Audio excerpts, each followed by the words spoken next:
Out of all the championships and the awards, David said one of the best things he's ever done in his career is helping the next generation. This got to be one of the most unique venues ever to hold a basketball game. And with it being Veterans Day, they couldn't have picked a better place. Lario says he always knew he had the support of the people who live here, but what surprised him was how much support he received from his neighbors who live here in Ramona. Several NIL deals, going to Arizona, and 2 gold medals. We already know about that. But Jada, she wants her impact to go beyond the court. Inside the clubhouse, Julian, it was crazy. Everybody's high-fiving, they're hugging. Hassan Kim, he was even breakdancing. The beach is often thought as a dangerous place for people with disabilities. And for Sarah Betancourt, the ocean, it brings her healing. I'm doing my best right now to make sure this ball doesn't roll, but back to the stand-up. George Anthony, he wants to bring more veterans in to Brainstorm Fitness, and he wants to focus on their physical recovery. SD Loyal have scored the most goals in their league from the middle of the season until now. They focused on defense. By having a rivalry on almost every level of basketball, both coaches can agree that Kelsey and Dejanay are representing San Diego well. Things are going to get interesting for Carlsbad in week 5. Julian's going to get his 3-star tight end, Zach Marshall. The Michigan commit and Santa Christian transfer is on the sideline, but he's excited to get on the field with his 5-star QB. Talk to me about what kind of a factor the defense are going to play in this game tonight. The Padres are headed to the playoffs. And how's it feel? Feels good. It burns. It burns. It's a good feeling, you know. Hard work pays off.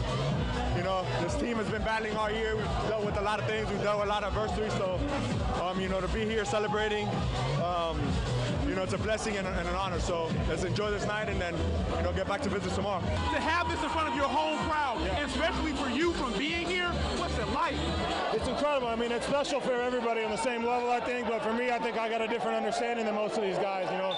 I was one of those fans in the stands for a long time before I got to be on this side of the game playing it. So I know what those fans have been through. I know the hunger that they have for, you know, a winning season and a championship season in San Diego. And it's nice to be on the other side and be able to contribute and try to do my part to bring it back here. And one of the coolest things that happened here inside the clubhouse is talking to Josh Bell, who got traded earlier here in the season, and saying what it feels like to now be in this playoff atmosphere. Unbelievable experience. I know the first meeting that we had as a team was, you know, we have the pieces right here to push into the playoffs and get to the World Series, you know, bring the first championship here to San Diego.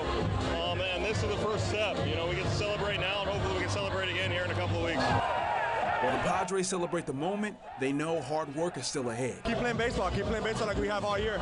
You know, don't change anything. You know, we got a tough fight ahead of us, but, you know, nobody said it was going to be easy.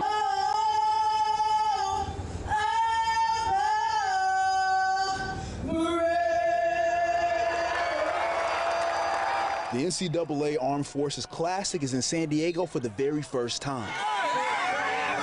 For most people on board the USS Abraham Lincoln, they're focused on Michigan State versus Gonzaga. For members of Tuskegee Next, it's a day they'll never forget. Man, this is incredible. When I got the call for the opportunity, we're doing what now?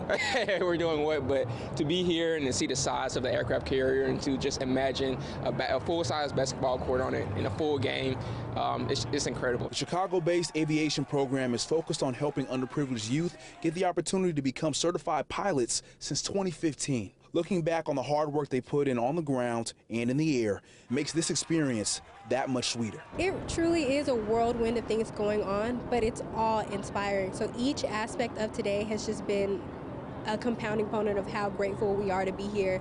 Seeing the Armed Forces here, it's Veterans Day. The program has a 90% success rate, an accolade members want to maintain going forward. It just shows the excellence that we strive for in the program. You know, whenever we come in, we know that we're representing the Tuskegee Airmen. In 2020, Commander Naval Air Force is stationed here in San Diego, built a relationship with Tuskegee Next, helping bring them to the game. My first reaction was excitement, you know, to see everything up so close and personal, and to be on the aircraft carrier for my first time. It was something that I won't forget, and it's something that, you know, it's a great experience. Both the ambassadors and the current members of Tuskegee Next want to do everything they can to continue the legacy of Tuskegee Airmen. And try to provide understanding to under-resourced youth and their strives every day to reach a certain goal, and providing aviation as that pathway to a whole new world.